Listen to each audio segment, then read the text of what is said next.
মাঝি ভাই নৌকা চালায় আর দুরূদ পড়ে গুনগুনায়া। ওই নদীর মাঝে একটা মাছ মনোযোগ সহকারে ওই মাঝি ভাইয়ের দুরূদের আওয়াজ শুনতেছে। হঠাৎ এক জেলে এসে ওই মাছটাকে মেরে নিয়ে গেল। নিয়ে যাওয়ার পর বাজারে নিল, বাজারে নেওয়ার পরে বিক্রি করে। মাছটা মনোযোগ সহকারে নবীর দুরূদ শুনতেছে, আর ওই দিক দিয়া জেলে ভাই মাছটাকে ধরে নিয়ে গেলেন বাজারে বিক্রি করে।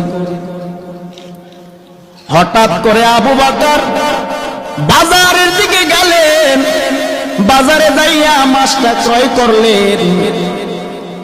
নবীজিকে রাহমাতুল লিল আলামিনকে দাওয়াত করেছে আবু বকরের বাড়িতে নবী খেতে আসবে।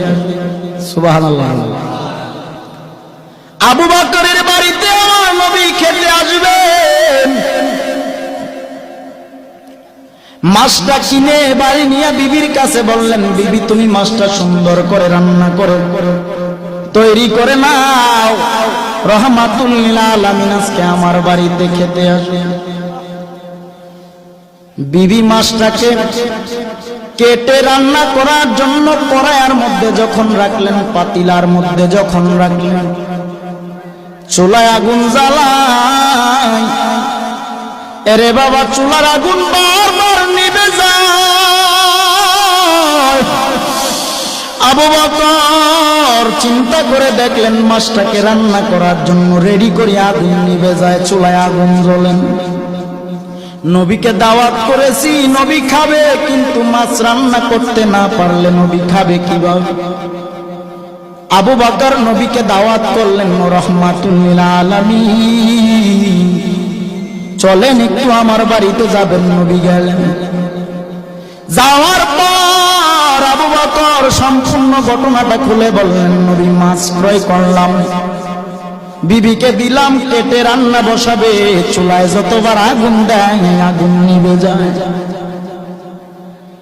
আল্লাহর নবী রাহমাতুল লিল আলামিন ডেকে বলেন, ও আবু বকর, দুনিয়ার আগুন কেন জাহান্নামের আগুন এই মাছটাকে পোড়াতে পারবে না?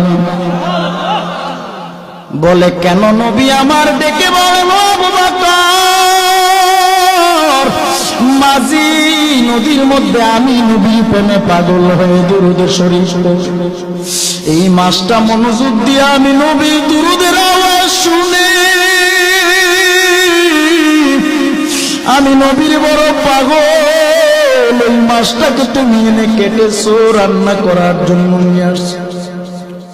দুনিয়ার আগুন কেন জাহান্নামের আগুন যদি এই মাছের গায়ে লাগানো হয়, এই দুনিয়ার আগুন না জাহান্নামের আগুন এই মাছটাকে পোড়া সম্ভব না।